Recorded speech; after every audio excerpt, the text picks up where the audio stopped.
What's going on, everybody? Welcome to another edition of the CrazyFaceUno podcast, where everyone has a story and everyone's story matters. What's your story? If you'd like to support the show and help us tell more stories like the one you're about to hear, please visit CrazyFaceUno.com today. There, you can purchase items from our online store and donate. As always, I'm your host, Shane McNeely, and boy, are you in for a treat today. It is my honor and privilege to introduce our guest today. Please welcome Suzanna Hendricks. Welcome, Suze. Hi, Shane. Thank you. Quite the intro. I feel like I'm like walking into like a circus tent. That's right. It's a circus here at CrazyFaceUno. All day, every day. Suzanna, I'm probably going to call you Suze all podcasts, so listeners, same person. Suzanna, Suze. We've known each other for quite some time, and you are one of my favorite people. Same. And I don't know, it's funny how certain people come into your life and impact you in ways you had no idea. And you're definitely one of those people. You've impacted my life in so many ways, and I'm so grateful to have you on the show. So thank you again for coming on, and I'm excited to be able to share a part of your story today. No, thank you. Yeah, it's a total pleasure. And, I was actually thinking about it today when I was just like preparing to do this with you. And I was like, we've known each other like right under 10 years. Isn't that crazy? It's a long time. And yeah, but totally a joy and really, really proud of all the content you're creating. So thanks for inviting me, and excited to just contribute however I can. Awesome. Yes. Suze, we first met at Invisible Children. Real shocker for everybody out there, I know. Surprise, surprise. Yeah. You came in kind of in the middle of things, right? Kind of. I started 3 days after like training had begun, January 2011, which in Invisible Children time to other people felt like it was like weeks late. But it was 3 days. Yeah. So that's probably why it felt like so long. Yeah, so we met Invisible Children. You came in. I remember you coming into the roadie house, which was packed to the gills, and quite a shocker for anybody unexpecting the amount of people and the setup. I thought I had joined a commune on accident. Well, you kind of did. I did. And you jumped in. You were working specifically on a very important event that we had at Invisible Children. That's kind of how you came in, correct? Yeah, I mean, kind of. I started on what became the movement team, like movement intern team, but jumped in on like supporting like tours, and worked on the 25 event and campaign that spring, and then had like interviewed to stay and work on the first Fourth Estate Summit, and was supposed to be just responsible for the like education breakouts, and then I left for a weekend and came back, and I'd been put as like the event manager, so it was a little bit of a pivot. That's right. You reminded me. Sometimes I forget the like timelines of things, but yeah, we were movement coordinators or something like that, intern, I don't know, lead, I don't know, something along those lines when you first came in. That is right. But yeah, it's been a while. That was back in the day, probably 2010, 2011, somewhere in there. Yeah, different lifetime, but yeah, 2011. And it's funny because we've just been a part of each other's lives since that time, really, and gone our separate ways. We've got our own things going on in life, but for whatever reason, we tend to find our way back to each other, and consistently staying in touch and supporting each other, and it's really special. It really is. I echo that. Yeah, I think we'll probably talk about this at some point later too, but the magic, I think, of Invisible Children was that it just attracted these like really special people that like I mean, we probably would have never all found each other in community had we not been in that experience together. And yet it just like created these like extraordinary friendships that I think at the time and in the act of like working together and like doing life together and living together that we knew we had found special people, but it's in the like post life that I think we recognize like, oh, we actually found like just really extraordinary friends. And you have been one of those people for me too, for sure. Like it's been really special to see how we just kind of like just always kind of find our way back, which I love. Yeah, and me too. You're one of my favorite people in the whole world. Yay, my heart. I'm smiling. It always feels, it just feels good. It's like those things when it feels good when people say positive things to one another. I don't know. It's great. It's true. Suze, fill us in on your life today. We caught up recently last week, and so you've got some fun things that you're a part of right now. You mind filling us in? Yeah, for sure. Yeah, it's been a really kind of unexpected year of life. But couple years. couple years. Yeah.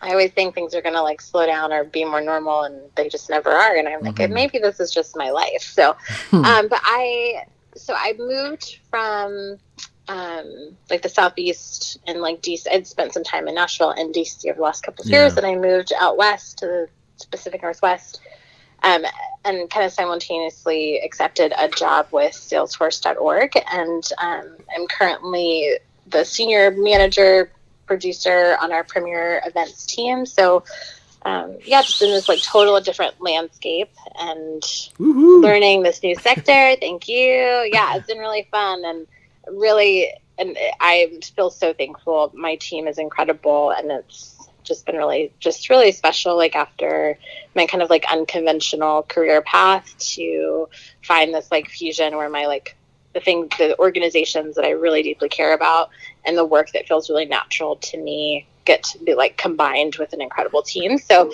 that's been amazing. So I'm doing that professionally right now, and then spending a lot of time in Seattle and the Bay Area. Nice. Yeah. Your work history is pretty cool, and you touched on it. It's it's been an adventure, maybe a little bit of a journey, but there's a theme behind the last several years for sure, and especially in producing events. So you're in your wheelhouse, working for a very reputable company, and we kind of talked before, and especially in such uncertain times, it's nice to have that solid work foundation, that a company that you can lean on and in these times. Oh yeah, absolutely. I mean, I never anticipated working specifically in the tech sector, but what really like drew me to Salesforce and Salesforce.org specifically was like many things pulled me to that, but like just the global impact that they have and want to have. And I remember like in my interview process, like asking who's now my SVP of marketing, like, what is your vision for the team and for our work? And he was like, that every organization that we serve, like their missions are accomplished, like full stop. And I was like, oh heck yeah. Yeah. And have been really inspired and thankful and like humbled too in different ways, like of just the way that like Salesforce leadership has led our company and team like through this like crisis for sure. So it's been, feel really thankful. And for the journey I've had professionally, it's a neat, unexpected chapter. Yeah, for sure. You, before we kind of move on from this, just a little disclaimer. You live with your sister. Your sister is currently watching a movie, but she might need something from you. And so anybody listening, that happens throughout the show. It's probably what's going on. Like all of us, life's a little crazy right now with the COVID-19 and being locked down and whatnot. So just wanted to give that. Thank you for that. I'm sure there will be a more conversation about your living situation and kind of your sister and your family, and as we continue down this road. So, but just for anybody listening, it's part of life. So I appreciate the disclaimer. Yeah, if any like random person dips in, not since my little sister. It'll be great. Suze, Yeah. let's do it. Let's throw it back. Let's do. All right. Specifically, kind of looking at childhood. Yeah. How would you describe your childhood? What was childhood like for you? It's a great question, Shane McNeely. It's a loaded question too, It's a loaded question. Especially I know where we're going. So I know. I think what's interesting is when people ask me that question, most people are always very surprised at my answer. But over the years, I think the best way, like when I'm not like posing that question to me, like the thing that comes to mind is like if people imagine cheaper by the dozen, so like kind of the chaos of like just cheaper by the dozen, but you actually then mesh like kind of the gritty, like raw parts of like the story of like the glass castle together. That feels like a more appropriate version of my childhood. So my childhood was, gosh, like, and it's at its best full of like imagination and a lot of movement. Like we moved 13 times before I was age 12. Wow. And no, we were not a military family and really had no reason to be moving that many times. Except my, I would say my father specifically, but I would say both parents, but father had like, has some significant like mental health issues. And that was part of like just our transient life. But we moved a ton. I'm one of 5 sisters and I'm second oldest. And my older sister is actually 10 years older than I am. So she left home when I was 7. And so I became like big sister really quickly. And we had a very just like, kind of different experience of life. But yeah, childhood was very transient. I just in like kind of initial childhood, even over the course of like elementary school, I went to private school, public school, I homeschooled, which homeschooling for me was like 3rd and 4th grade. And my mom essentially just handed me workbooks and said like, go study. And I spent like 2 years just like writing stories and playing and just creating like whole little worlds and rewriting stories I'd heard or read and just had this like vivid imagination, but didn't really have any like official education. Yeah. Over the course of those 2 years. So yeah, I mean, childhood was pretty chaotic, but also like had lots of sweet parts of it. But yeah, I always just kind of reference like imagine cheaper by the dozen and the glass castle together with lots of girls. Yeah, for sure. You were one of 5. You said you were the second oldest. When you look at that and kind of like looking back, do you fit the one of the oldest kind of stereotype? Oh yeah, for sure. I think my like most like vivid childhood memories, like I have a couple of years where I think I got to be like the little sister and kind of fell into that role, but then just very quickly became the older sister. But I was by nature like a little more cautious, a little more responsible. Like, I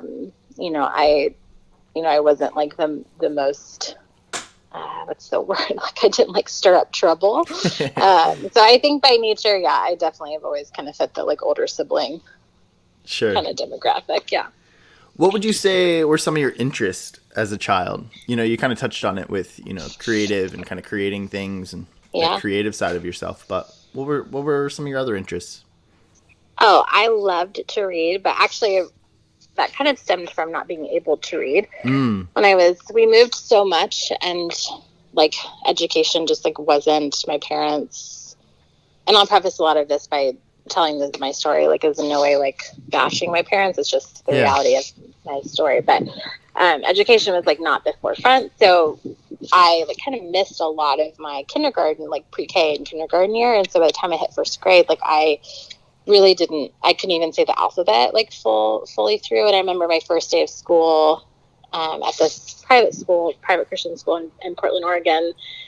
The class stood up and was like reciting the alphabet that was like listed around the room, and I could get to like G, and then after that I didn't know what any of it was. And I remember feeling so much like shame and embarrassment. And I was like one voice in a crowd, so like no one really noticed except my teacher did. And she came up to me after class towards the end of the day and said, Suzanna, can I ask you a question? And I just remember it so clearly. And I said, yeah. And she's like, do you know the alphabet? And I just burst into tears. And like, she's found me out. I know. I was like, no, I don't. And I always was like so afraid of getting in trouble. So Yeah. Major rule follower. And so I ended up telling her like I didn't, and I didn't know how to read. And so that teacher literally worked with me every day, just one-on-one, and like no one ever really noticed except me. And by the end of the year, I was like reading to the class and like leading storytelling group time, and I just like fell in love with reading. And so I would say interest as like a kid was just, I love story. Like I've loved it since I was little. My one of my favorite books as a kid, I was like 8, was Pride and Prejudice, which is very not normal for an 8-year-old. But I just was like in love with just, storytelling and imagination. And I loved cooking and flowers. So a lot of things I still love, but I think as a kid, like I just was, and because we had this life that didn't have a lot of like stability or resource, I got like creative with like how I used my time. And, but yeah, I think it's fun to see as an adult, like the things that I loved in the beginning, I actually really do still love now. That's cool. You mentioned, you've mentioned a couple times now, like being a rule follower, and especially at a young age, recognizing that. Was that something that stemmed maybe from home, or is that just in your DNA? I honestly, there's that whole like process, or that, thought process of like nurture versus nature. Yeah.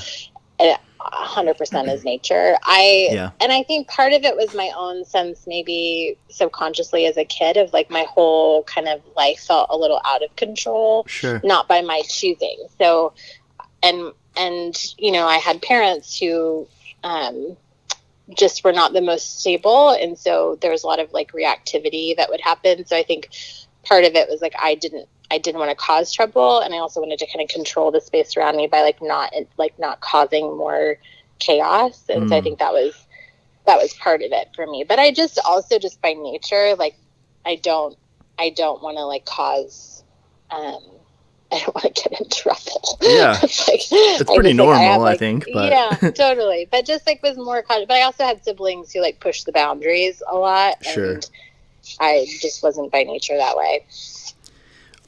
How was your relationship with your siblings as a child? Oh, we were like thick as thieves. I mean, my older sister, when I was little, so she's 10 years older than I was. Like my first memories of her kind of when I'm like 4 and she's 14. And I mean, I just thought she was a superhero and wanted to do everything she did. I have this picture of me as like a 2-year-old, and we're on a beach, and she's like facing me and like sticking out her tongue, and I'm just like watching her and sticking out my tongue, and just like it's just like that felt like my kind of early childhood. And she, as a teenager, would like watch Oprah every day, and then watch like Young and the Restless. And so as a 4-year-old, that's like what I did, because I wanted to do exactly what Julie was doing. And then my other little sisters, we had a really unconventional life together. So we just played a lot. Like we were really close. We bickered probably as normal siblings do, but because we had kind of tough experiences and had to like learn really early how to be really resilient, like I think it bonded us in a certain way. Like our relationship as we got older, I would say, got more difficult, but as kids we were like really close and would play for hours like together. And that's awesome. It's cool to see that bond in difficult times, especially with all the moving. You moved 13 times before the age of 12.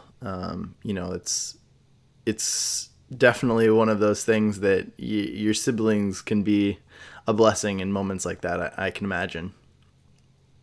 Oh yeah. I mean, they were my best friends. I mean, and then my little sister, who we called Gina most of her childhood, but now goes by her first name, Mary. I mean, I was also like I think took on a more maternal role with her, but like in general, just, we were super close, and we were enough years apart where I could still be like a big sister, but we could still have fun together. Yeah. What did you say you wanted to be when you grew up? Oh gosh. It's one of my favorite questions. It vacillated. Are we talking about like early childhood stuff? Yeah, like pre-adolescence. I wanted to be a CIA agent. Ah, nice. And I wanted to be.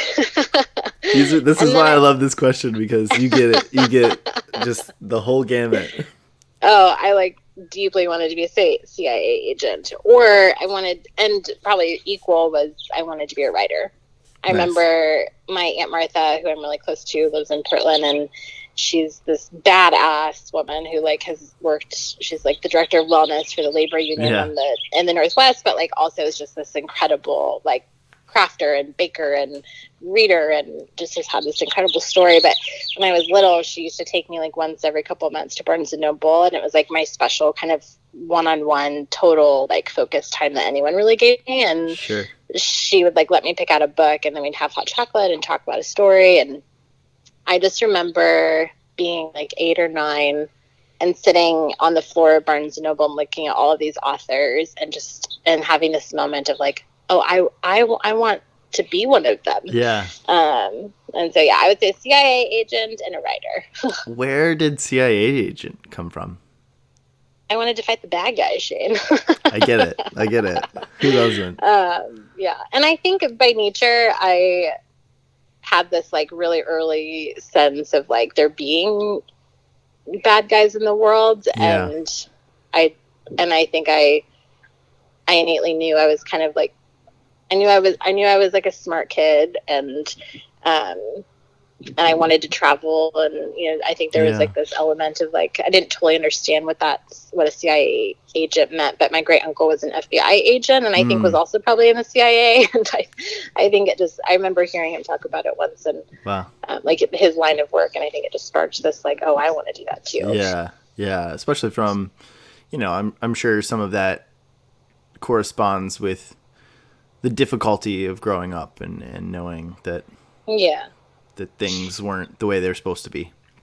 Mm-hmm. And that it changed later. I wanted to be the White House social secretary, so it changed. The dreams evolved. I think you should be still. You should definitely keep going for that dream. It is still out there. And once I realized, though, how exhausting their job was, I was like, I actually don't know if I want that anymore. Seriously. But I also, now that I'm remembering, I think part of like the whole like law enforcement, whatever kind of dream that came from was like, we used to watch like Walker, Texas Ranger and shows like that. So I think it was like stemming from this like narrative I had built in my head of like I was going to go fight the bad guys. That's funny. That's so funny. As you think about, moving into this adolescent age, middle school, high school, obviously, once again, you moved 13 times before the age of 12. So before you even got to this kind of like adolescent time frame, how did going into this time of life, where were you around that time? And, like, how did that affect, I don't know, just this wild and crazy time of adolescence in general, for you specifically? Yeah, what's interesting is that season and like kind of age range is when my life really takes like a really significant shift. And just I was born in the Northwest. I was born in Bellingham, right below the Canadian border, and then we moved a ton, but we're always in the Northwest. Come from this like really large extended family on my dad's side. Family reunions, like camping trips every year, big Christmases, like lots. My cousins were my best friends, like just really involved and really close to our family. And then we suddenly moved like very quickly over the course of like 2 weeks without like really any notice or any kind of preparation. Our parents moved us to Southwest Florida and to Fort Myers we were living in Vancouver, Washington at the time. And we really quickly, right before Christmas, moved to Fort Myers, where my mom's mom lived, who at the time we didn't know very well. And so it kind of like starts this really large change in my whole world, like overnight. Like, even the journey across country, like it was like we were essentially running away. We just didn't know that, and we didn't really know why. And it's a whole another complicated story. But even the journey across the country, like, we're in this, I forget the type of van it is, but those like old vans from the 80s that were like really large and like had little fridges inside. Like we had one of those, and our parents had we packed everything in like all our bags, garbage bags. And it was just this long trek. But we drove, down through California and through Louisiana, and then we get to Florida. And I remember getting out of the car, and I was 10, and I think I'd been to Florida once when I was really little, but I get out and I just had this just like overwhelming sense of like, this is the ugliest place I have ever seen. And it's like Christmas, it's like, and I, in my future life, become like an experience creator, and like, and I love space and nature and all these things, but like I'm 10 and I'm not like a rude kid. Like, it's just not my nature, but but I will ask questions and I will push back. Sure. Even as a kid. And I get out of the car and it's like, it's the week after Christmas. It's warm. There's palm trees. There's sand. I was like, where are we?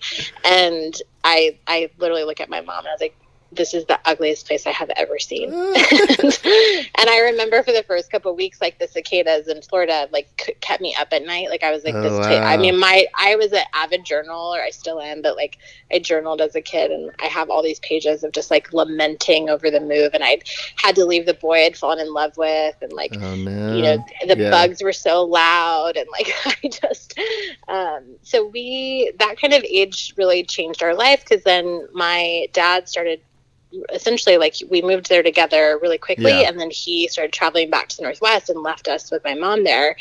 And it just kind of propelled us. Life had been tough in different ways, but it propelled our life into a really hard place because we were really isolated for a long time at first. And then my parents got divorced 2 years into that. And, my mom really, was handling a ton on her own. She was a single parent, had 4 daughters at home, one with special needs, like put herself through nursing school full time, was working full time. My dad just really kind of disappeared. And then we're just in this other part of the country, so far away from our like community and network. And, so that time period for me, like my parents' divorce was really, really painful and messy. Yeah. And the summer, it was like 7th grade that happened. And the summer that my mom used to say all the time, like, you're the only kid I know that would have done this. But they get divorced in like the early summer. And I somehow got recommended for this like really exclusive study at the University of South Florida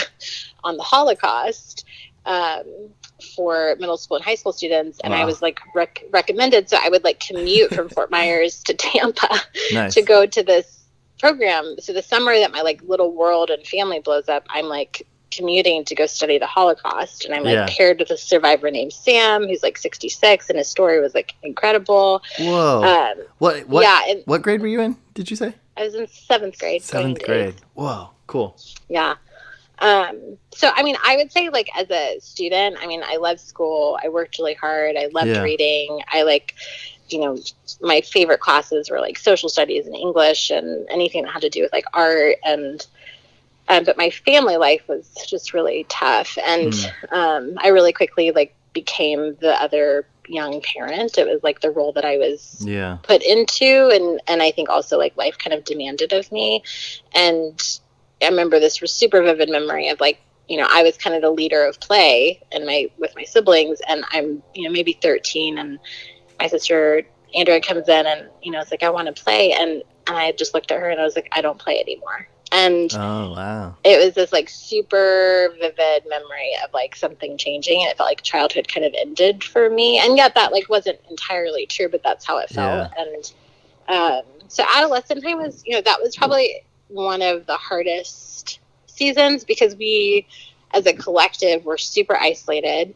My mom really struggled with some things. It's also like real under extreme pressure, and we were really isolated. And but I was a part of a strong group of friends within my church, and worked hard at school. But adolescence, like early, was super tough, and really quickly just kind of grew up. Like I think I'd always been kind of on the heels of it, but I definitely grew up really quickly in that season.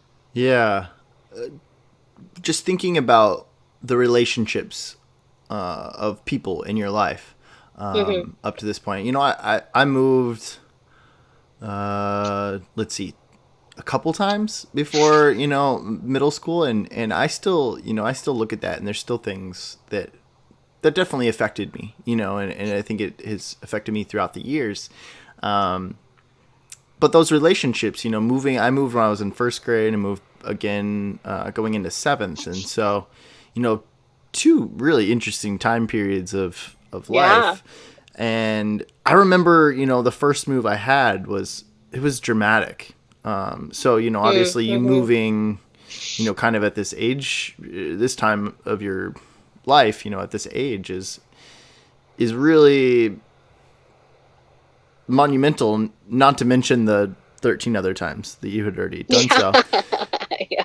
So when I think about relationships and I think about friendships and how, whether that's family, whether that's your mother, your sisters, or just at school, who were those relationships that you valued the most at this period of time in your life?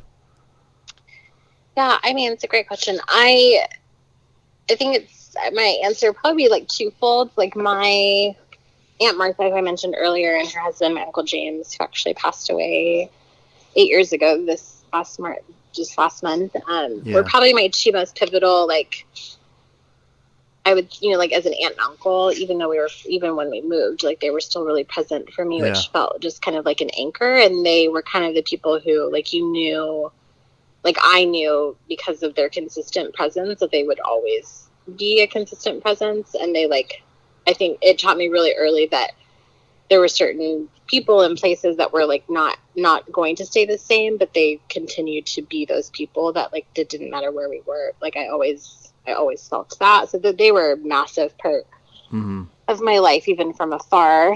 And then, I really early, because we moved so much, even if we were moving like within the same city, like there's this one street in Vancouver, Washington, where I think from ages like 7 to 9, we lived in 3 different houses on the same street. And like one was this like old dilapidated massive house that my dad was redoing. And then we moved to the smaller one. And then we moved to another one that was even like more dilapidated, which we had 2 llamas in the backyard at that time. So, 2 llamas. That's awesome. 2 llamas. Yeah, that's right. My dad was meant to go buy a car at an auction. He had like, a set amount of money. He was meant to buy an auction or a car at the auction. And then instead he bought 2 llamas. Just gives a little insight into his reasoning. But I would say because we moved so frequently, like my sisters were my closest friends. And then I had one best friend, her name was Heather, and her name is Heather, and we were just so close. And even when I moved to Florida, like we wrote letters to each other for years. Like it was just really special. Cool. But my friend groups always changed, but there was always like a kind of consistency through it. And I learned really early that I am by nature, like I love people, but I'm naturally like quieter and more of an introvert. And I knew that really early, but I go quick, like I can get deep in friendship quickly with people, but I don't, like I can know a lot of people. And because of the nature of just how I grew up, like I would meet a lot of people and I would have to adapt into spaces. And I wanted to be like a friendly person. So if I was starting in a new school or like being new at church, like I'd be quiet, but I was really friendly. And then I would just kind of decide who I wanted to be my friends and then build my little friend group. But I mean, friends, I think in early life changed often just because of geography and so there was like my aunt and uncle were really important. And, it's just my sisters for sure. Really kind of big parts. And my cousins, like when I was really little, a couple of my cousins, like Emily and Jess and Christina, like we're all within the same age range and they were my best friends. That's cool. Did you participate in any extracurriculars, middle school, high school? I did, Shane. I was on the dance team in high school. Ooh, so get it, Suze. I see you. I was like not the flag team, but the dance team with the band. And so we performed at all the halftime shows. Nice. Fun fact, was a very conservative Christian as a adolescent and high schooler because of my family. And I quit the dance team because someone started a rumor that my dance coach was a Wiccan, and she made us dance to this song called The Devil Went Down to Georgia, which I performed to. But then I was like, I can't have anything to do with this. So Ah. I quit the dance Wow. team. But I loved the dance team. So I did that, and then I was really involved in music. In middle school, I played violin and piano and sang, and then in high school, I was part of like my church's worship band, and then did dance. But I really like extracurricular for me was really very much like taking care of my sisters for most of those years. Yeah. You talked about being a very conservative Christian, upbringing. Mm-hmm. Did you lean on that at that young age? Did you have those relationships in the church? That's oftentimes, I think, a place that people really find that community or find their place. Was that something you found at a young age?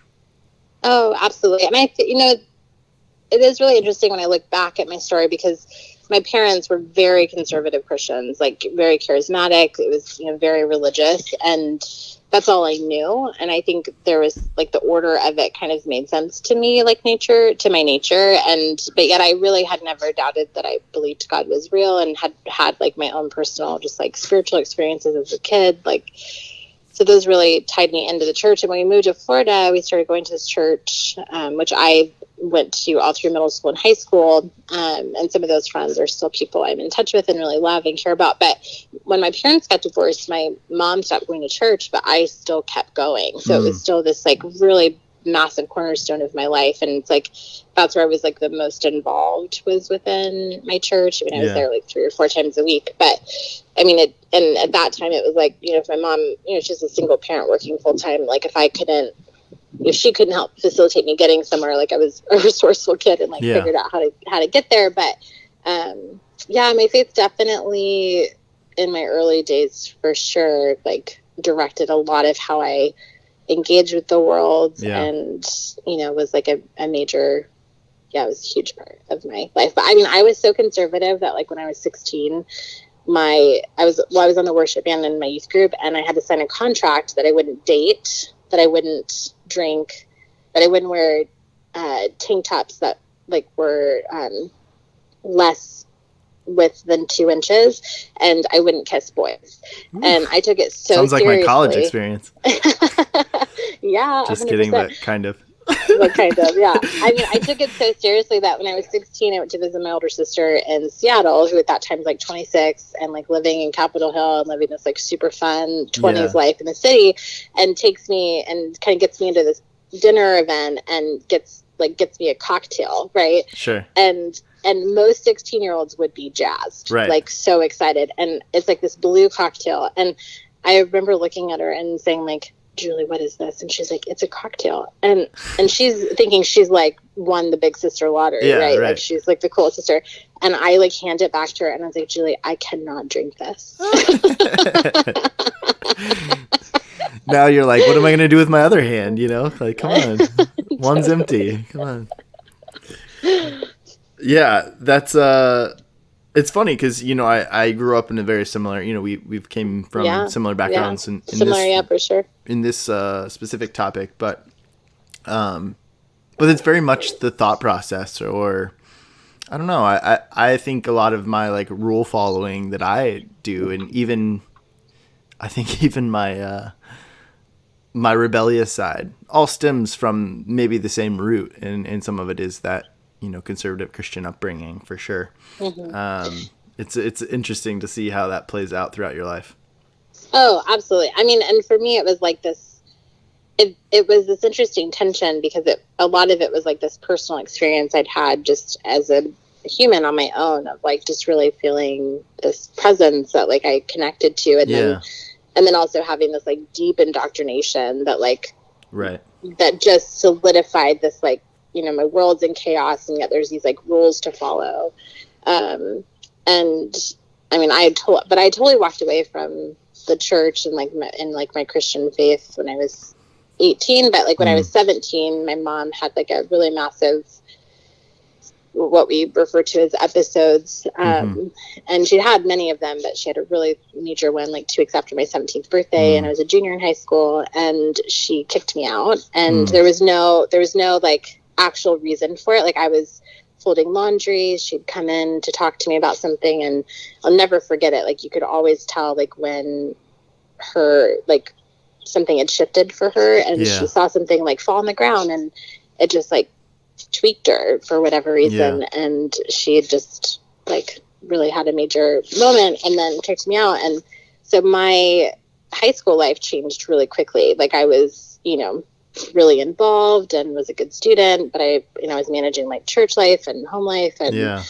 really involved in taking care of my sisters. And then because of this just episode that happened, I then like out on my own and trying to not figure out kind of next steps. And so just within my faith, it was interesting because I had all these like deep beliefs of what I thought would happen in life. Like I had these people, like, especially in high school, I feel like is where kind of my champion started to appear. Like middle school was pretty, like I had, friends' parents throughout like my entire life have really been this like sweet grace that I've experienced over and over. And I think in place of like my aunts and uncles who like weren't geographically close to me.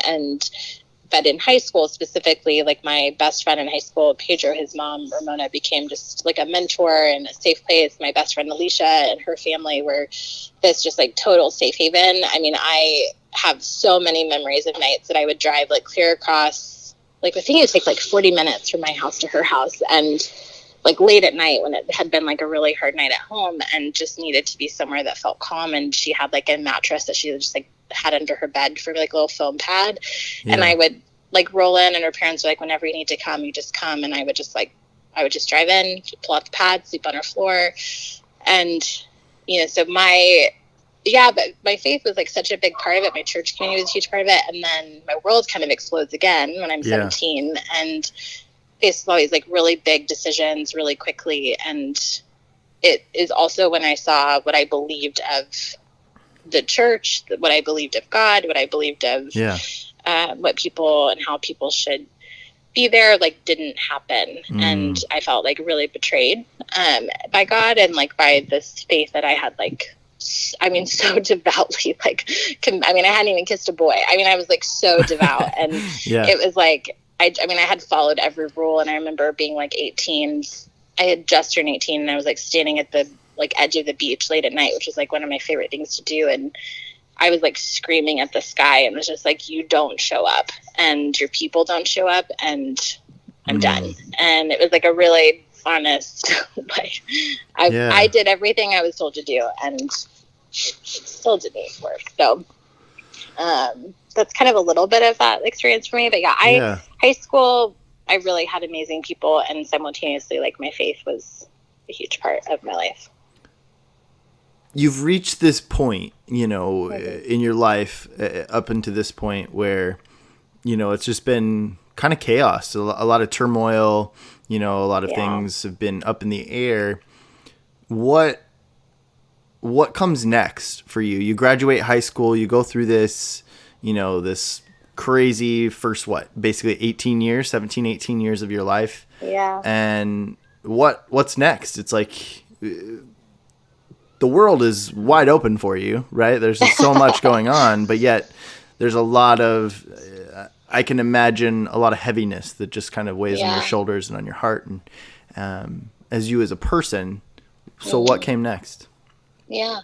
So my, get kicked out at 17 and my aunt and uncle in Portland, who I mentioned, offered and really asked me to come to Portland and I'd finish high school kind of at a normal pace and they would be my family and take care of me. And, there's times where I'm like, I wonder what would have happened if I had said yes to that invitation and offer. But my mom was in a really manic state and I felt way too responsible, inappropriately responsible for my siblings, but I felt that deep responsibility. So thankfully a friend's parents were so gracious and they just opened their home and guest room to me. And then there was some things that happened with school and I was able to graduate a year early. So I just like spent the rest of my junior year, like doubled down on work and I graduated a year early and stayed close. And then, really didn't know what to do because I had just been like thrown into adulthood. I without any sort of roadmap or guidance and was having really chaotic and really dysfunctional like situations happen with my mom and I didn't have a relationship with my dad and and just these really painful big things. And I could have had like a shelter in Haven, and if I'd gone to the Northwest, but I couldn't reconcile within myself, like letting my sisters be that alone. And in hindsight, I've never regretted that decision. I just always wonder, like, what would it have been like if I had gone and just been a kid, you know? But I stayed in Fort Myers, where we lived, for another like year and a half. I was like a server at a really great like grill that made great ahi tuna salad. And nice. That sounds really good right now, by the way. It was really good. Yeah. I worked really hard. I had good friends. I like my friends' parents, again, just like kind of swooped in and were like just my champions and kind of came around me in that season. And but I didn't really know what to do next. But I thankfully had been, as a freshman in high school, been awarded like a tuition paid scholarship for all of college. Mm-hmm. And so knew that I could go to school, which felt like such a gift. And then ended up at 19 going to the University of West Florida in the Panhandle North, which was both beautiful and tough. Cause like when I was 18, my mom again went through a season where she had like really, really aggressive episodes, and both of my sisters, two of my younger sisters, ran away multiple times and came to like live with me. And this like, it was near a college campus, so kind of like college dorm apartments, but I wasn't at the college. It was just a person living in the same age range, and they came and like crashed on my floor for like weeks at a time. And so, I mean, I almost had to like go to court to get custody of them. And so it was just this really interesting season of life where I was like, I didn't have a lot of like direct guidance of like, this is what you do next, or like, I just knew that my life needed to be more and bigger. And so I ended up going to school when I was 19, and then where at? University of West Florida in the Panhandle in Pensacola. Nice. And found it was a very white, like Southern kind of, I mean, there's a lot of people from Alabama that go there, and somehow found like myself in like the only pocket of diversity that existed on campus. Nice. And my whole friend group was like from Brazil, Jamaica, the Bahamas. Yeah. It was just really fun and special. But yeah, so I went to school, and, you know, I was really on my own though. I was also unknowingly, because I didn't have language for it yet, like really depressed, and had just had a really hard, you know, young life. And I think, but by nature, I really believe like an internal optimist. And so like was really grounded in this sense of like hope and positivity that had just always carried me. But like, and I knew I was like a survivor, but I was depressed, and I just didn't know it. But I was working full time, going to school full time, and didn't really have like a direct like mentor. Like there's people who were like engaged in my life, but I didn't have like a parent, you know, like I didn't have, no one showed me how to open a bank account, or like, how do you balance your checkbook, or this is how you buy insurance, or like no one ever did that for me or with me. And so I was trying to learn kind of walking blind. And so went to school, but I had this like deep love of hospitality from like as early as I can remember, like even in high school, like when my mom was or middle school, actually, my mom was in nursing school at this local community college where we lived. And it was when AOL dial-up was a thing. And I remember like as it like, you know, the lines, you could hear the line connecting as it searched for things. And I would Google like who planned the White House galas, and like who was in charge of like these beautiful balls, and was just kind of fascinated by what space could do. And so, and I didn't really have a lot of direction. So I spent a whole afternoon at a Barnes & Noble my freshman year of college and looked up like every degree I could find to figure out like, what do you do with these? Like, you know, and ended up discovering that I wanted to run beautiful hotels, which I thought I kind of knew, but then to kind of set my course educationally to major in interpersonal and organizational communication, because it just resonated.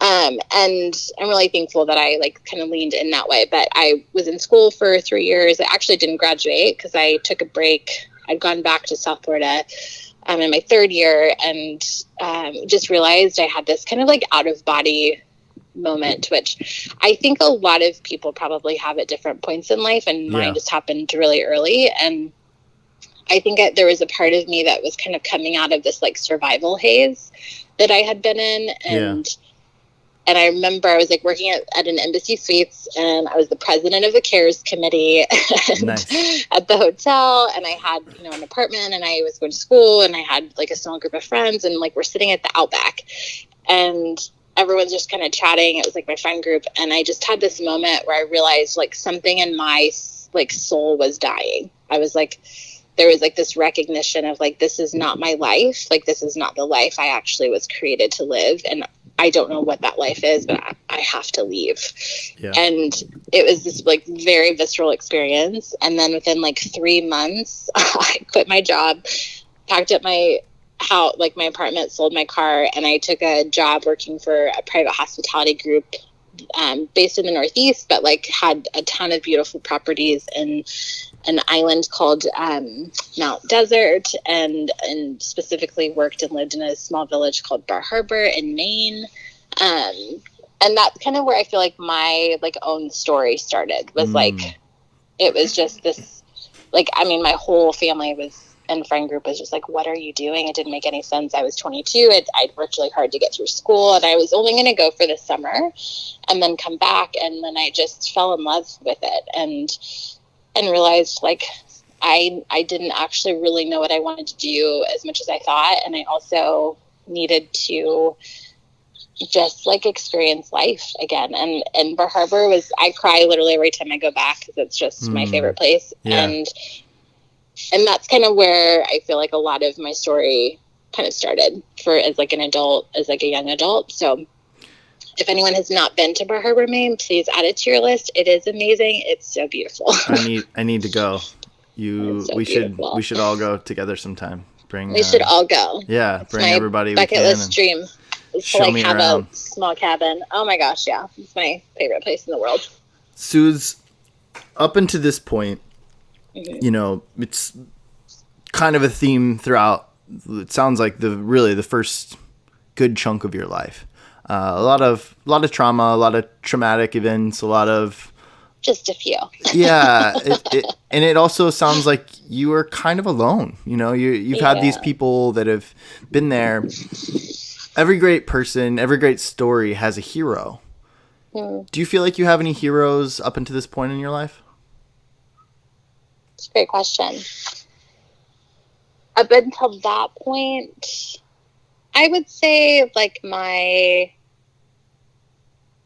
no, I mean, I don't think there was anyone that felt like the reigning defender, like there wasn't, I mean, very early my story is not like unique to many, many people of having these like, just like, this like sense of loss of what your parents should be for you, or like what stability evokes for people, and like what having like really whole family experiences mean, or like having just a consistent people. So I think for me, when I think back and like look at heroes, it's like my aunt and uncle like were a huge part of like what taught me about like consistency and responsibility and kindness. And like, so if I had heroes, they were definitely my heroes. But I spent a lot of my childhood and like young life away from them.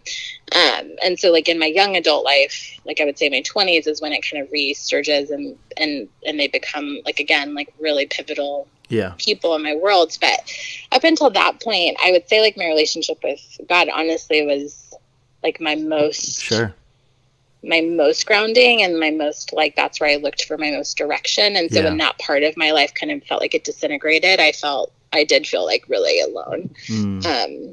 Because I had kind of lost my compass. Where was your mind at this point? Your head, as long as I've known you, you're just a very optimistic, positive person. And, it's beautiful. It really is. You don't have a lot up until, this point in your story to be really grateful for and positive about, I mean, how did you have a positive outlook at this point in time, but how did that come about? What did you do to keep that positivity? Was it your faith? I mean, I think a huge part of it, yes. Like, and I when I think about that specifically, and over the years as I've gotten older, like, and even have started like in counseling for many years, like when that question's like prompted, I'm like, I made a choice. Like I made a choice. I remember making the choice. I was 14 and I had this like very deep feeling and sense of like when you're in that age group and you're watching your peers like fall into drugs or sex or addiction or whatever it is, or there's like behavioral things. It was like I started to understand why that happened, because they just needed to feel something or be like in control or feel like they could have like agency in something. Right. And I think for me specifically, it was like I just had this overwhelming sense of like, oh, that this story that like has been crafted around me and for me of no choice of my own will actually not be my story. And I decided like really viscerally, like at 14, that like the story I had been brought into would not be the story that I created. And I didn't actually know like what that would mean.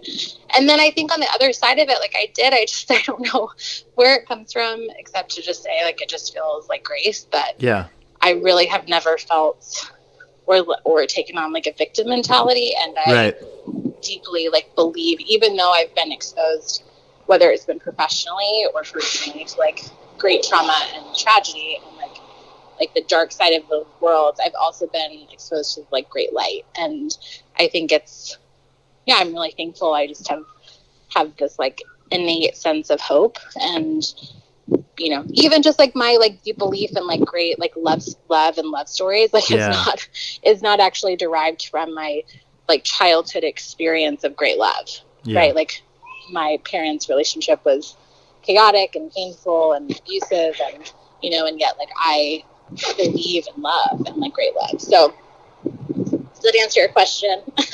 I think it does. I mean, it's very holistic. It's there's a lot, I mean, it's just one of those time periods of life, and you made the decision. I think that mentality of you had a lot of grit, plain and simple, that you for sure wanted to, I don't know, I think it sounds like you wanted to prove the world wrong about who you were, who you are. And it sounds like up until this point, especially, being in Bar Harbor, you're primed to succeed, primed to take off and to see where life can take you. And it seems like you're open-minded and ready to explore and ready to be who you want to be and to take kind of responsibility for that. Totally. I mean, when I think about like childhood and not having this like, stable or, like idyllic experience, it did equip me with this like tool set and toolkit of like being able to adapt and being able to like acclimate into new spaces and not being like totally restricted to this structure of what I thought life should be, because I actually didn't have one. Right. So, and I, when I think back to like right before Bar Harbor, it was like there was no one asked me like, what do you want to do with your life? Like, what do you dream of? What do you want life to look like? What is it that you hope for? Like, no one asked me those questions. And yet like, and I didn't even know to prompt myself with those. So that's like moment that I have at 22 where I feel like something actually like in my like soul was like, this is not your life. I was like, oh, okay. Like that resonated and made sense to me, but I had no idea what that meant. And all I knew was I had to be like really practical. I needed to be able to work because I was on my own, and I needed to be able to like, make sure that this was like a smart decision and like my basic needs were met. Yeah. And then it was like, okay, so then I like blindly moved to the Northeast, and and then just feels like my world opened up in a different way, and also like had watched my older sister do really hard things and like brave really hard things. And I think even if like we weren't close in distance or like even really close relationship at the time, like I still was seeing those things, and it gave me this like at least narrative of like, oh, I can do things even if I don't actually know what the right next step is. I can just at least try. And so I tried. up to this point too, in this specific time frame, where is the rest of your family? Everyone except Julie. Julie never left the Northwest. Okay. Everyone's in Florida. So my mom and sisters also live in Fort Myers, and so I'm like the first one to kind of really like out of that kind of core crew like leave. Yeah. And then I go to Maine, and then from there 2 years later went to San Diego. How did your sisters specifically? How did your family, your mother, your sisters, feel about this move and this this woman that you're becoming? I think at that point, like, and for many years, my mom and I had a really hard relationship because, I believe like by nature I'm kind and patient, but I also like paid a lot of witness to a lot of really harmful things, and so like didn't let things just kind of fly by, and so we had a tough relationship, and also just innately like the trauma we've gone through. So there wasn't a lot of dialogue with my mom at the time in that season of life of like, how do you feel about this? Like, it wasn't, I was trying to undo like being connected to that world and that life. And so for my sisters, it was, my transition to college was probably way more painful because by this time now they're like in high school, and we hadn't really lived life super close for a while. So they had started to kind of have their own like young adult life. So, but they, like my second year in Bar Harbor, my sister Sarah, who we're really close to, like graduated high school and came to Bar Harbor that summer, and we had this like magical summer together. And everyone at some point came and visited while I was there. So people, they were like involved and like, present, but I don't think any of us knew of like how significant the move would be for me. I think we all, including myself, anticipated it was going to be this like short season. I was gone and then came back, and then I just never did. So it just really changed kind of the trajectory of where I was headed. What in Bar Harbor, what transpired to really set the tone for the rest of your life as you kind of brought us to this moment? I think part of it was that it's just beautiful. I mean, it's just like there's something about the land, like the actual physical land of that island that feels really healing. But from a like, a different perspective, it also just felt like the first place where like there was no label on me. There was no like, we're this person's daughter, you're this person's sister, you have like survived this, you've done this. No one knew who I was, right? And you got to create your own world. I wasn't the like good Christian girl who like didn't drink, and I wasn't the like girl who left the church, and I wasn't the girl who left school. Like, I was just me, and that was the first time I'd ever had that container. And specifically with Bar Harbor, it's like, it is literally the epitome of Dirty Dancing, like the first, the real one, where like people come from all over and they work and then they just play and have fun. And so I met people from all over the world. And like my first night there felt like I was walking into like a scene of The Shining, because I like get there like early May, and the property of which I would work out of was still like closed for the season. So there's like sheets over everything. They put me in a room. It's like I'm all alone. And then this like a key staff member who's just a couple years older than I am, Gregory, but like knocks on the door later and invites me to dinner. And him and his friend who they both became two of my best friends. Like, I met that same night. And I think it just was the first time I felt like I could be like 22. Like, I wasn't like carrying all this stuff. And I think part of that was just, it gave me space to just kind of like be and play. And I mean, you worked really hard there. Like, we worked long hours. Susan was crazy. Millions of people visit over the course of the summer. And then, but it's also the most beautiful place. And then you just get to be outside. And so I would like read, and I'd go on sailboats, and I'd hike, and we'd cook these elaborate meals, and I would dance every Friday night at Carmen Veranda and, just like had a beautiful time. So I think it partially was like the first place where it felt like I was getting to drive the, like, who am I in the world? Your own narrative. Not like, what's like the dates? Where are we at, like, at this point in time in your life? Yeah, so we're like spring 2019, spring 2009. Okay. When I first get to Bar Harbor. Okay. So, yeah. I mean, really, this was the jumping point before you came to Invisible Children then? Yeah, exactly. Yeah, so my second summer in Bar Harbor, I was a human resources assistant. So my job was to like intake our like global staff of like, I think it was like close to 500 people that came to be on our staff every summer. Cool. And so I'm like working in my office, and I had been a supporter of Invisible Children even in college, like had my own little like college group, but like I had actually never been to a screening, so I hadn't met anyone from IC before. Okay. And I get a email just like as a donor about the passing of Nate Henn and like his story. So this is like early fall 2010.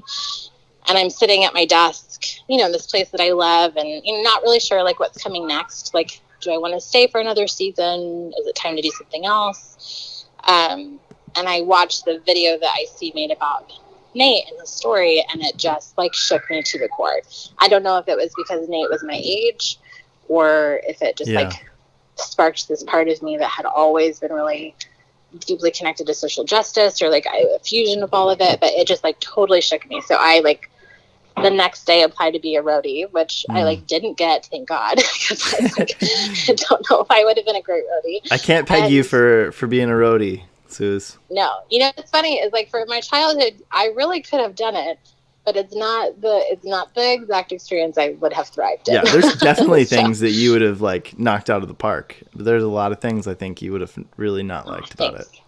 There's a lot of things I would have not liked about it.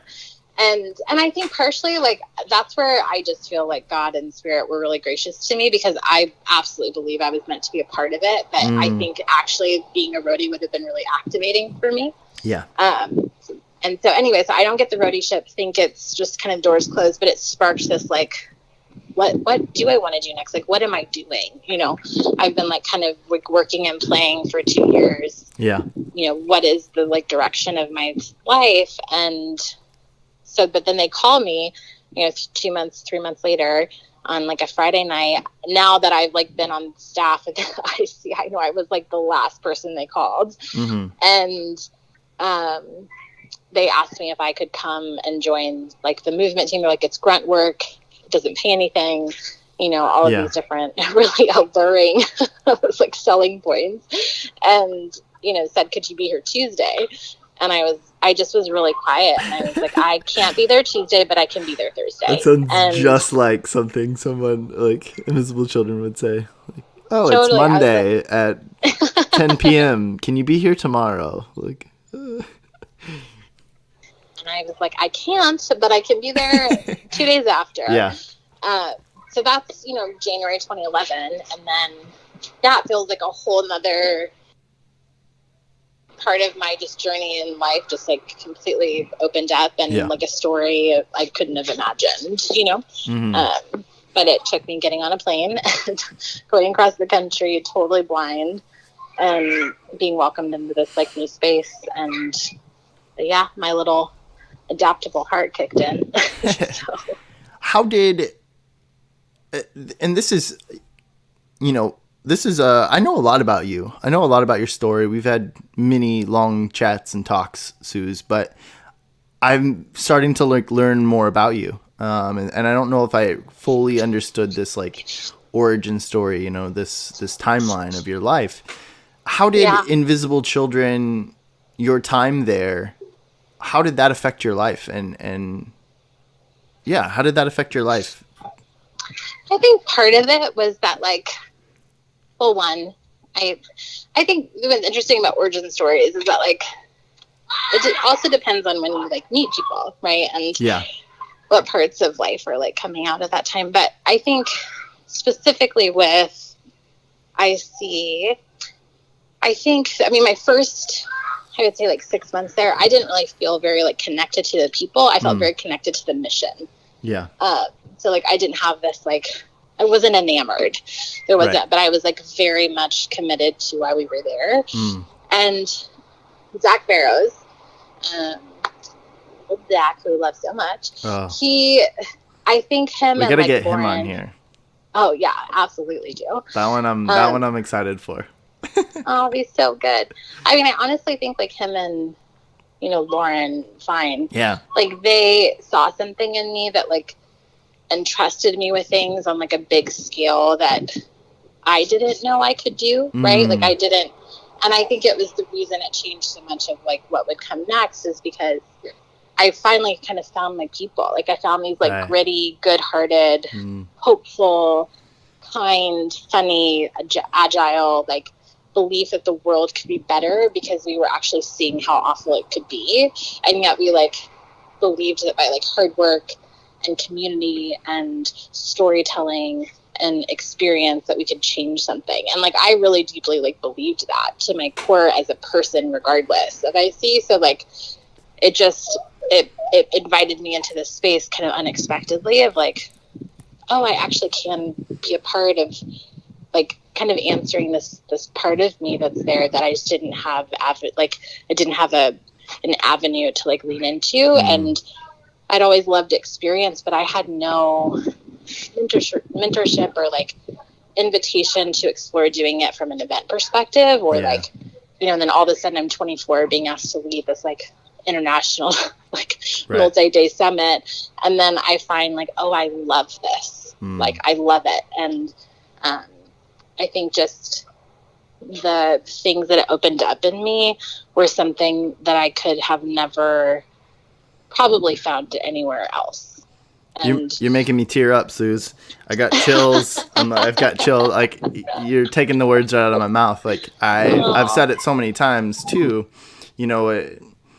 One of the reasons I have so many guests from Invisible Children is because of the amazing people. And just the things that people are doing all around the world that came from this little organization that was making a lot of noise in the world at the time. And, I feel the same. I think that for so long, I believed in myself, but I hadn't had necessarily the opportunities for other people to really believe in me. And I think that Invisible Children really empowered us as volunteers, as workers, to be the best versions of ourselves and to take on responsibility that we would never have the opportunity to have in any other setting. And so it's projected me into the life that I have now. And I feel everything that you just said very deeply. Yeah. And it was a beautiful place. I mean, it also was freaking exhausting. Oh yeah, we worked our it was tails shit off, for a lot of times, but and we slept on floors and we're poor, but we're so happy. Oh yeah, yeah. It's just that meaning. It's that value that we were given, and that purpose that you woke up every single day knowing that your responsibilities were important to a greater cause, and it was a small piece of something bigger than you, and bigger than us, bigger than an organization. It was something that was important for the world. And I think even when I think about the parts of me that felt like it took a while because I didn't like innately feel like I fit in at Invisible Children. But that didn't last. That wasn't my initial feeling, but I also had never met anyone from Invisible Children, so I had no like context. But I think there's a part of me, like when I was 13, like studying the Holocaust, I remember having this really clear like grief and this thought of like, where was the world? Like I'm reading all these facts as a kid, like I'm 13 and I'm a big part of my church, and they talk about justice and faith and mercy, and I'm like, where was the church? Like where was the world? Like how did all of these people die? And I remember having this deep grief of like, this should not have been, this should not have happened. And then like and also looking at the survivor who, as he shared his story, like had lost everything as a child, and remembering like, if he can survive that and be kind, I can survive anything and be kind. And also like, I will be a part of like fighting for people. It was like this really clear like just kind of like commitment I made to myself. So I think it created this opportunity to like put that into real life. And Mm. and then I was like entrusted to create experience that inspired and mobilized and equipped people to then go do it in their own space. And that just like made sense to me. Mm-hmm. But I had never had the opportunity to lean into that because, you know, my family was highly uneducated. I mean, my older sister, I mean, my mom did graduate nursing school, but not until her 40s. And like, we just were not a family that innately like had big dreams ahead of us. Right. And, Yeah. but I had always felt like there was more I was meant to do or be a part of. There just was not a roadmap in front of me. So I think that's why. And I couldn't have done Invisible Children had I not done Bar Harbor. Like I needed to go and be like brave and walk into like total, like a total unknown landscape, and then just be a 22-year-old kid and like play and have friends and dance my little heart out and drink every Friday night and like, and you know, and have fun. And then just like and I also like throughout everything I've ever done felt really led. Like, I mean, especially when I was like very anti-church and anti-God, I like would not have said this, but like, I mean, I very much felt led by the Spirit and by Spirit. And that is what like led me. It's this innate part of myself that I trust. And it's what like let me get on a plane to go to Bar Harbor. It's what like got me on a plane to go to San Diego. It's like what led me to Nashville. It's just like, you know, and I have language for that now, but like then I didn't. And and I mean, that's why those seasons were so important. And it just became it was my story. Like it wasn't. Yeah. But that spills over into everything I've been a part of with you. You know, your relentless pursuit of a dream. And you can see it throughout your story of this, you know, this relentless pursuit of finding you and finding who you are and becoming Suzanna Hendricks. And I feel like it's interesting, you know, to watch you kind of go through this process, go through your life and have that success and to find that and to know your past, but to also see who you are, you know, from a friend, like, you know, from my perspective as your friend, it's beautiful and it's amazing. And it's so cool to see. And I think, thank you. And I hope that everybody listening can pull from your story the fact that there's always hope and to keep fighting and to fight with relentless pursuit of finding yourself and not stopping and not accepting the status quo, not accepting, you know, the things that have happened to you, but rewriting that and making that part of your story, but not your story. Yeah. Well, thank you. And I apologize. There's lots of background noise right now because there's fine. like lots of cars. But, you know, I deeply, truly, like, I've always believed that you just have choice. And it doesn't mean that life doesn't get fucking hard. Excuse my language. Like, the last 9 months of my life have been very hard. Yeah.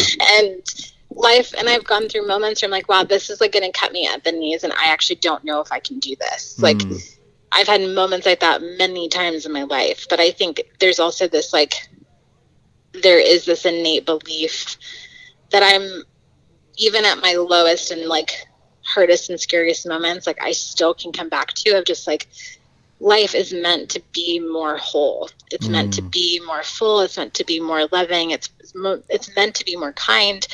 And trauma and violence and whatever these things are that infiltrate our life, greed, whatever it is, it's like ego. I mean, it could be many things, right? It's like they're not as it should be, but it's still, you still have choice, like in how you respond to it. And also people might laugh at me, but I don't care. It's real for me. Is that like, I truly, like, I watched Oprah every day of my life as a young person from like 4 years old until I was 19. And she was, I mean, actually, I'll take that back. If I had a hero, it was Oprah. And it truly was because she was like she was my teacher every day. I watched her show, and she was like the parent I didn't have. She was like the person like sharing stories in really brave ways and bold ways, and like looking people in the eyes and saying like, that was not okay. Or like, I hear you, and like I like feel what you're saying. Like, I watched her every day from like as young as I can remember, and I think that just like unconsciously and unknowingly to me as like a young person just like instilled this deep belief that like people are good, like and you always just have choice, right? And you have a choice in how you show up in really hard and painful moments too. So it's, you know, there's a lot that like goes into that, but I think it's not that I'm always resiliently hopeful. But my nature is resiliently hopeful, even when that's like super battered and tired. Suze, we've got, you know, probably like 5 to 8 minutes here before we close things out. You left Invisible Children. You know, you've kind of gone through. You were at Invisible Children even after I left. You know, helping produce some major events that took place there. And you left and you pursued some of your own things, pursued your own business, pursued your own, you know, thing. You've worked at various events. You've brought me along for a lot of those, which has been, I'm so grateful. It's so glad you came. Literally changed my life. We wouldn't be talking on this podcast today if it wasn't for you. And that's a true statement. What an honor. And, you know, as we kind of like start to wrap things up, you know, we've had a few guests on from International Justice Mission and from the event that, you know, you allowed me to participate in and be a part of, which I'm so grateful, which really was a catalyst to, you know, this podcast. So and that's kind of what I'm referring to, I guess. But, you know, after completing that event, you've had a lot of things. So it's about 1.5 years ago, you know, in the last couple of years, you know, we kind of touched on the very beginning, but you've had a lot of events kind of unfold in, you know, about 5 minutes or so. Can you kind of sum up and kind of talk through some of the events that have taken place over the last 1.5 years? Sure.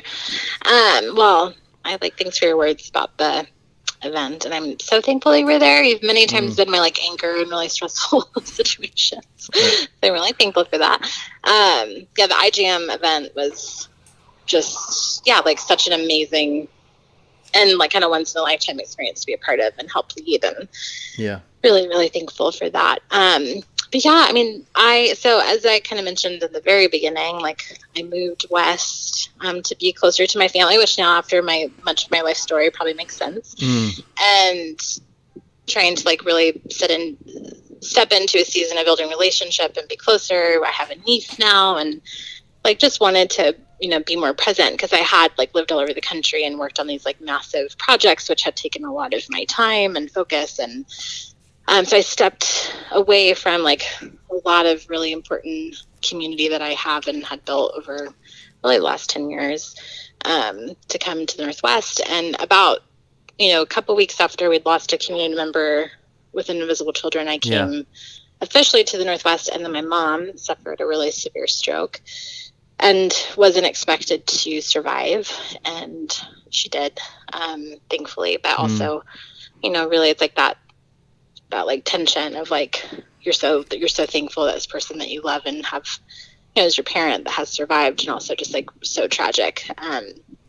She's, you know, severely disabled and spent a really long 9 months, and but she's, you know, with us and healing and trying to recover as much as possible, but it has forever altered her. And then kind of simultaneously as that happened, my youngest sister, Mary, has Down syndrome, and she's 7 years younger than I am, but her mom had been her full-time caregiver forever. And so overnight, you know, we had really big, difficult decisions to make. And this is just a PSA for everyone. if you do not have a healthcare power of attorney or a financial power of attorney or a will in place, please, as soon as you stop listening to this, go get it done. I'm like, my mom did not. And it was one of the most painful experiences to walk through in the midst of like life and death decisions. And And I now I'm in the process of doing my own. So I'm like, very deeply believe in getting that done. So we, in the last 9 months, have really walked through some big things. I, in early September, became the guardian of my little sister, and then simultaneously was being offered this role with Salesforce. Yeah. And so she does not primarily live with me full time. She is right now because of COVID-19 and a global pandemic. But the last 9 months I've started a new job in a new sector, became a guardian. I've been in I've lived away from my immediate family for a really long time. And, all of a sudden we're just kind of thrust into really high stakes, high stress, high trauma together as adults. And so, just navigating a lot of new things. And in a moment where for as long as you've known me, Shane, I've had really robust community around me and have been a big part of that community. And I'm really isolated in this new season, but there's my kind of favorite word is just sweet mercy that keeps popping up of really special people that just kind of have found their way into my life in this season. And so that's a spark note of what's been going on. Yeah, for sure. And I know we're kind of running out of time, so no, otherwise we could go more into that. But thank you for sharing. I have a few questions here at the end. Yes. Okay. They're the toughest ones of the bunch, so I soften you up throughout the first 80 minutes, and then I really hit you.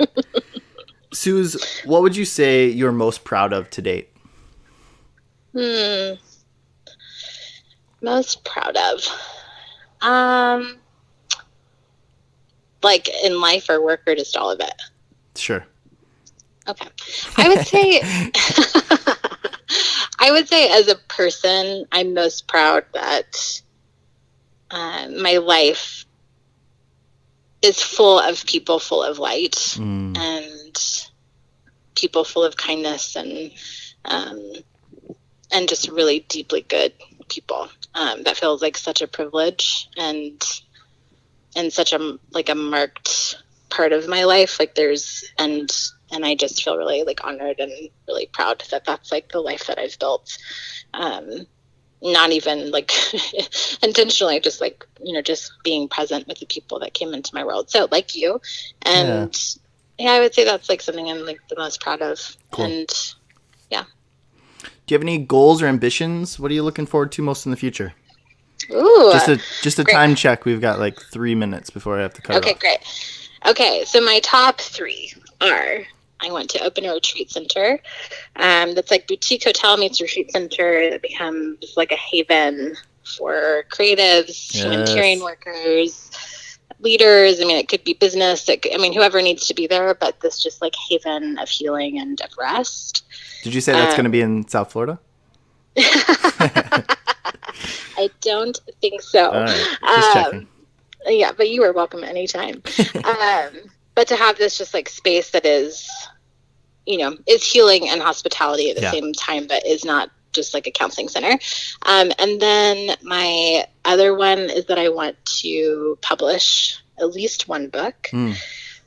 And then my third is that I want to produce a film. So those are big goals. Heck, but then my fourth one is the one that I just keep at the top of everything, which is I want to have coffee/dinner with Oprah so badly, and not as a super fan, but as a your story helped me know that I could have this story that I'm living. And so that's one of my other dreams. Not that my reach is this big, but I wrote Oprah down when you mentioned her earlier. Good old Harpo over here. And I don't have quite that reach, but we'll give it a try. We'll make sure we tag her and get her, attention. Great. Yes. Suze, before we close things out, I got one last question. Yeah. Looking back, what advice would you tell little Suze? That's a great question. I would tell little Suze to remember that wonder is real, and that the wonder that she felt as a child, to stay true to it. And then I would also tell her that you can do really hard things and you will be okay. I love it. I love you, Suze. Yeah. Thank you so much for coming on the show. I love you. Thanks for having me. It's been a real treat. Thank you so much. Oh, thanks for having me. It's such a joy. So proud of you for inviting people to share their stories. It's like a powerful forum. For sure. Thank you all so much for listening. Your contribution helps us tell more stories like Sue's and stories just like yours. Speaking of contributions, visit us on Facebook and Instagram. There you can like and comment on our posts. If you want to go above and beyond, please share the CrazyFaceUno podcast with your friends, family, or just random strangers on the street. We're welcome to everyone. Thank you all again for listening, for tuning in. We love y'all.